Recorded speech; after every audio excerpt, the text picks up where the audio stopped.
ओम श्री हनुमते नमः। श्री हनुमान एस्ट्रोलॉजी। प्रिय मित्रों नमस्कार। आज आपसे चर्चा करेंगे, आपको बताएंगे मार्च का महीना 2022 यानी मंथ मार्च 2022 कैसा रहेगा, क्या आपकी राशि के ऊपर ग्रहों के शुभाशुभ प्रभाव घटित होंगे, आपका स्वास्थ्य, आपकी हेल्थ, आपका फैमिली, फाइनेंस, इन्वेस्टमेंट, छोटी मोटी यात्राएं, ट्रैवलिंग, आपका आत्मविश्वास, सेल्फ कॉन्फिडेंस, भूमि, मकान, वाहन, प्रॉपर्टी, लग्जरी लाइफ, संतान सुख, विद्या, एजुकेशन, तरक्की, उन्नति, शत्रुओं की और बीमारी की स्थिति, आपका दाम्पत्य, वैवाहिक जीवन, नए विवाह संबंध, प्रेम संबंध, बिजनेस, व्यवसाय, पार्टनरशिप, तरक्की, उन्नति, विदेश यात्राएं, करियर और लाभ की दृष्टि से कैसा रहेगा, इसकी आपको जानकारी देंगे। और मित्रों, cut to cut, point to point बात करेंगे, ज़्यादा समय आपका नहीं लेंगे, लेकिन विनती है कि वीडियो पर अंत तक बने रहें। अंत में हम आपको कुछ महत्वपूर्ण छोटे छोटे उपाय बताते हैं, उनको अगर आप श्रद्धापूर्वक कंटिन्यूटी में करते हैं तो निश्चित रूप से आपको ग्रहों से सुरक्षा प्रदान होती है। और मित्रों, यह जो फलादेश है चंद्र राशि पर आधारित है। अगर आपको अपनी चंद्र राशि नहीं मालूम है तो अपने प्रचलित नाम से देख लीजिए। एक नज़र ग्रह गोचर पर डाल लेते हैं। सूर्य अभी कुंभ राशि में संचार कर रहे हैं और 15 मार्च को मीन राशि में प्रवेश करेंगे। मंगल वृषभ राशि में संचार करेंगे और 12 मार्च को मिथुन राशि में प्रवेश कर जाएंगे। बुध आपके अभी कुंभ राशि में रहेंगे और 16 मार्च को अपनी नीच मीन राशि में प्रवेश करेंगे। गुरु आपके अपनी स्वग्रही मीन राशि में संचार कर रहे हैं।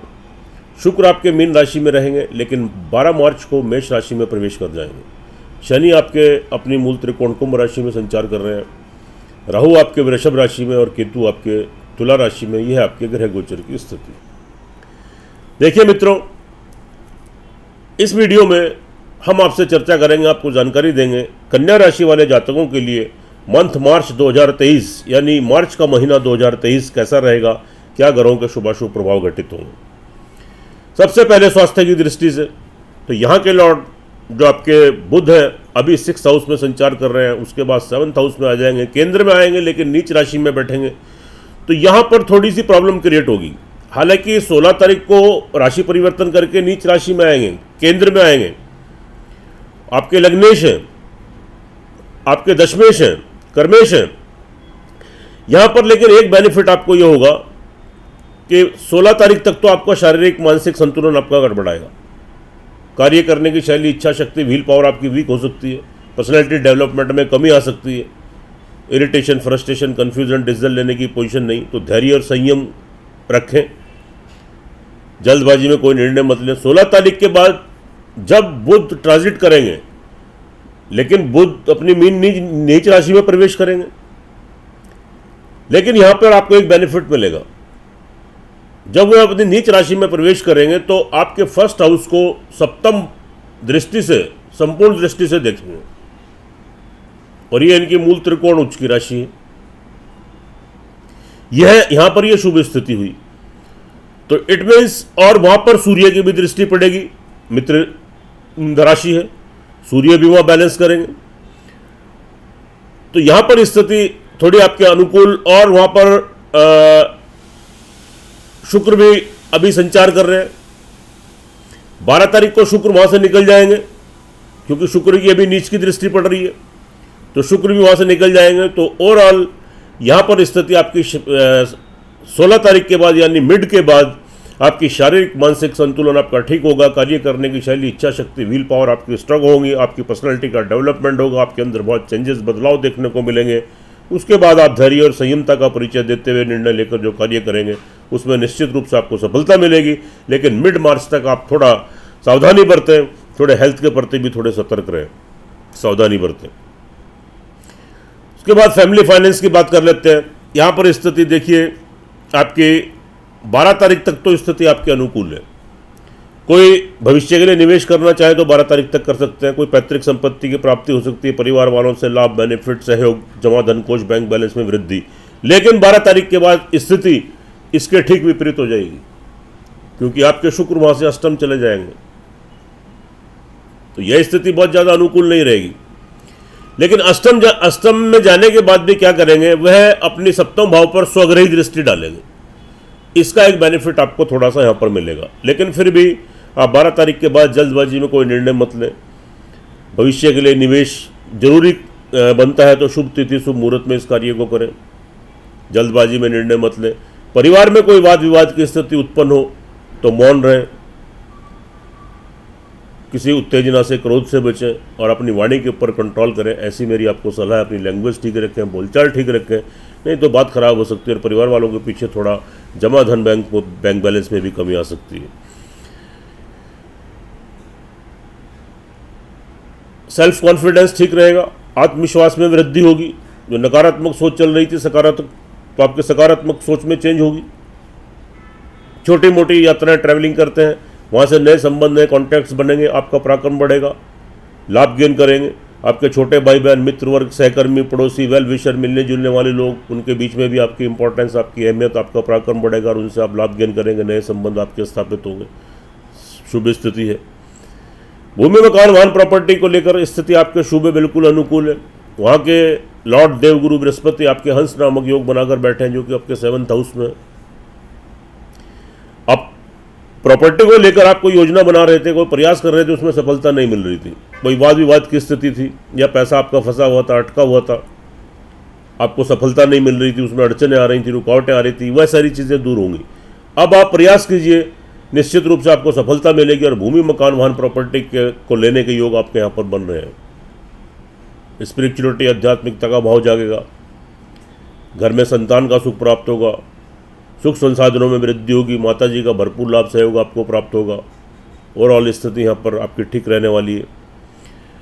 संतान पक्ष को लेकर थोड़ी चिंता, टेंशन, थोड़ी प्रॉब्लम, संतुष्टि के भाव में कमी, आपकी संतान की हेल्थ डिस्टर्ब हो सकती है, कोई विवाह शादी में प्रॉब्लम आ सकती है। जो महिलाएं प्रेग्नेंट हैं उनको थोड़ा ध्यान देने की आवश्यकता, थोड़ी प्रॉब्लम क्रिएट हो सकती है।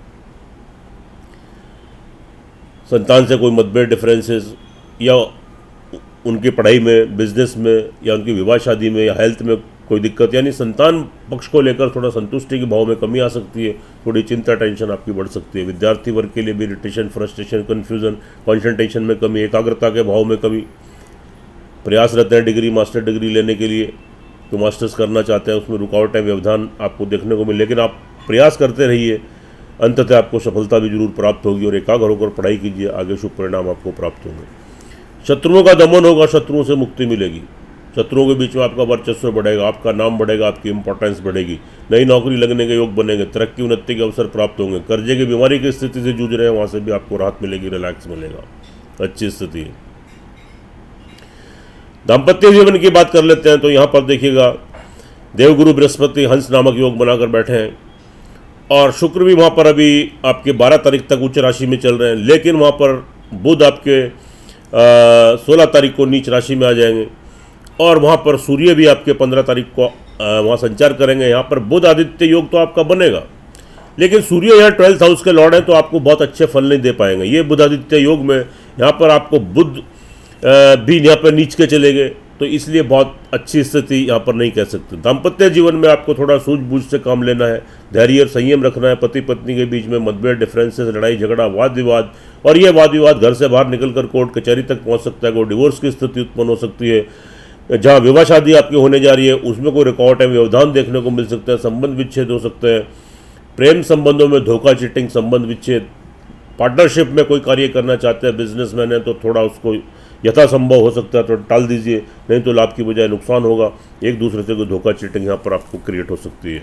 अचानक से चोट, फेट, एक्सीडेंट, हॉस्पिटलाइज होना, ये सारी प्रॉब्लम है, बड़े पैसे का नुकसान, अंडर पार्ट्स की तकलीफ, ये सारी चीज़ें यहाँ पर आपको क्रिएट हो सकती हैं।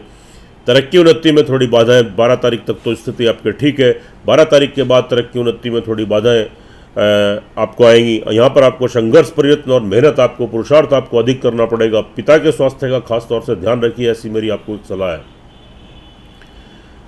उनके कहे अनुसार कार्य कीजिए, उनसे कोई व्यर्थालाप, व्यर्थ के आर्ग्यूमेंट मत कीजिए। अगर ऐसी स्थिति उत्पन्न हो तो उनको फिलहाल के लिए मौन रहें, उनके सामने उनके कहे अनुसार कार्य करें, उनकी बात समझ में ना आए तो मौन रहें।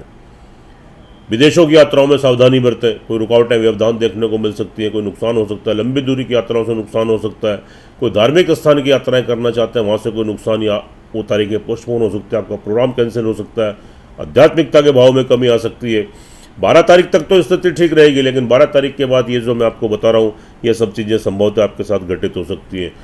तो आप जिस भगवान इष्ट का ध्यान करते हैं आप ऐसे ही करते रहिए। तो निश्चित रूप से उनकी ब्लेसिंग आशीर्वाद आपको प्राप्त होगा और इस स्थिति से आप बाहर आ जाएंगे। करियर व्यवसाय की दृष्टि से 12 तारीख को मंगल वहाँ पर पहुँचेंगे, वहाँ ट्रांजिट करेंगे, थोड़ी स्थिति मैनेज होगी, लेकिन वहाँ के लॉर्ड जो बुध है आपके वो नीच की स्थिति में संचार करेंगे 16 तारीख के बाद। 16 तारीख तक तो स्थिति करियर व्यवसाय को लेकर आपकी बहुत अच्छी रहने वाली है। कोई बड़ा डिसीजन लेना चाहे, नौकरी स्विच करनी है, कोई परिवर्तन करना है, नौकरी में चेंजेस करना है, या अपने बिजनेस में इंक्रीमेंट्स करने हैं, चेंजेस लाना है, बदलाव लाना है, विस्तार करना है, वृद्धि करनी है, नया कार्य व्यवसाय खोलना है, खोल सकते हैं, डिसीजन ले सकते हैं। लेकिन आप 16 तारीख के बाद जो भी डिसीजन लें, बहुत जल्दबाजी में कोई बड़ा निर्णय मत लें, बहुत सोच समझ कर अगर लेना ज़रूरी है तो शुभ तिथि और शुभ मुहूर्त में इस कार्य को करें, सोच समझ कर, और थोड़ा मेहनत, थोड़ा प्रयत्न, संघर्ष आपका थोड़ा बढ़ेगा, लेकिन निश्चित रूप से आपको स्टेबिलिटी भी मिलेगी, तरक्की उन्नति के अवसर भी प्राप्त होंगे, आपको स्थायित्व भी प्राप्त होगा। सोर्स ऑफ इनकम आपका बढ़ेगा। देवगुरु बृहस्पति की पंचम दृष्टि यहाँ पर उच्च की पड़ रही है, तो बड़े धन की प्राप्ति होगी। आध्यात्मिकता का भाव बना रहेगा। धर्म कर्म आप चैरिटी करेंगे, वहाँ से भी लाभ मिलेगा, भगवान की ब्लेसिंग आपको प्राप्त होगी। बीच बीच में बड़े धन की प्राप्ति होगी, जहाँ से पैसा आता है, धन आता है, उसमें कोई रुकावटें, व्यवधान आ रही थी, दूर होंगी, और बीच बीच में बड़े धन की प्राप्ति भी आपको यहाँ पर होती रहेगी। बड़े भाई बहन मित्र वर्ग जो एज में आपसे बड़े हैं, उनसे नए संबंध हैं, कॉन्टैक्ट्स बनेंगे, उनसे आप यहाँ पर लाभ गेन करेंगे। जो जातक विदेशों में, उनके लिए स्थिति बहुत ज़्यादा अनुकूल नहीं है, लेकिन 15 तारीख तक तो स्थिति ठीक है, तरक्की उन्नति के अवसर मिलेंगे, आपका नेम फेम बढ़ेगा, इज्जत शोहरत आपकी बढ़ेगी, आपका विदेशों से संबंध है, एक्सपोर्ट इंपोर्ट का अन्य कार्य करते हैं, नौकरी बिजनेस करते हैं, नए संबंध है, कॉन्ट्रैक्ट बनेंगे, रुका हुआ धन वापस आएगा, कोर्ट कचहरी में आपको जीत मिलने की संभावना रहेगी। लेकिन 15 तारीख के बाद स्थिति इसके विपरीत हो जाएगी। उसके बाद फिर आप ध्यान दीजिए, थोड़ा संघर्ष की स्थिति बनेगी, पैसा फंस सकता है, अटक सकता है, वेस्ट एक्सपेंडिचर, पैसे का व्यर्थ नुकसान हो सकता है। 15 तारीख तक स्थिति ठीक है, 15 के बाद स्थिति थोड़ी आपकी थोड़ी बिगड़ सकती है। देखिए मित्रों, यह फलादेश चंद्र राशि पर आधारित है, इसकी अपनी इंपॉर्टेंस है, अपनी अहमियत है, हर वीडियो में आपको मैं बताता हूँ, और ये बात सर्वथा ध्यान देने योग्य है।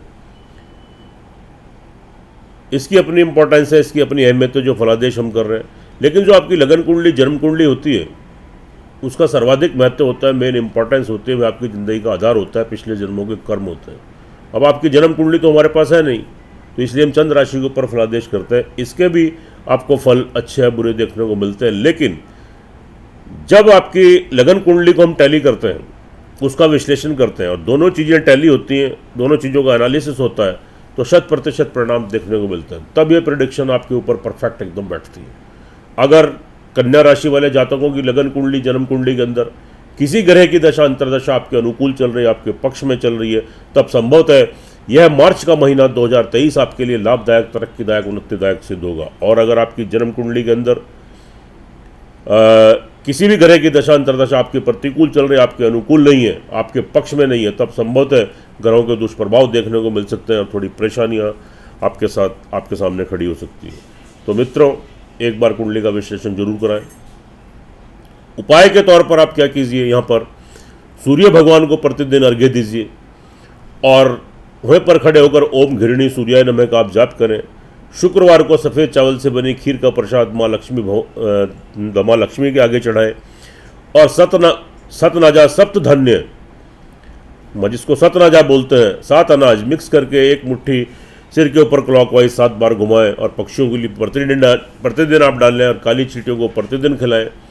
तो अगर यह कार्य आप श्रद्धा और विश्वास के साथ कंटिन्यूटी में लगातार करते हैं, तो निश्चित रूप से आप ग्रहों के दुष्प्रभाव से बचते हैं और तरक्की उन्नति के मार्ग आपके प्रशस्त होते हैं। सुखी रहें, स्वस्थ रहें, हंसते रहें, मुस्कुराते रहें। जय श्री राम, जय श्री हनुमान।